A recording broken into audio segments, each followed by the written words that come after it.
Muntik nang makidnap umano ang batang nakatambay sa labas ng gate ng kanilang bahay sa Marikina. Ang insidenteng nahuli kam, tinutukan ni Victoria Tulad. Maraming tao sa labas ng bahay na ito sa Marikina noong Biyernes ng gabi dahil may birthday party noon. Pag alis ng mga bisita, naiwan ang isang batang lalaking nakatayo sa may gate. Tila may tumawag sa bata at nilapitan niya ang isang babaeng may bit-bit na backpack. Ang bata, kinarga ng babae. Maya-maya, nilapitan sila ng kapitbahay ng bata. Binaba ng babae ang bata na agad nang pumasok sa kanilang bahay. Ang babae namang may backpack, naglakad lang palayo. Ang babaeng tinukoy bilang si Marjorie Dehan, inaresto kalaunan dahil tinangkaraw pala nitong tangayin ang bata. Ganun ang pangyayari. Hindi nakita yun, hindi niya ibabay. May posibilidad na madala niya. Kaya lang may binaba dahil... May nakakita at nilapitan siya na ibaba mo yan.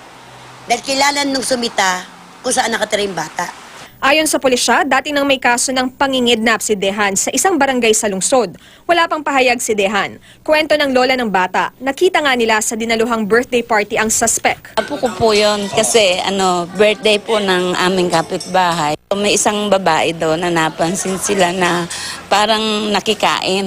Parang ang tingin nila nagsisira-sira ang ulo. Maharap ang suspect sa reklamo. Victoria Tulad, Nakatutok, 24 Oras.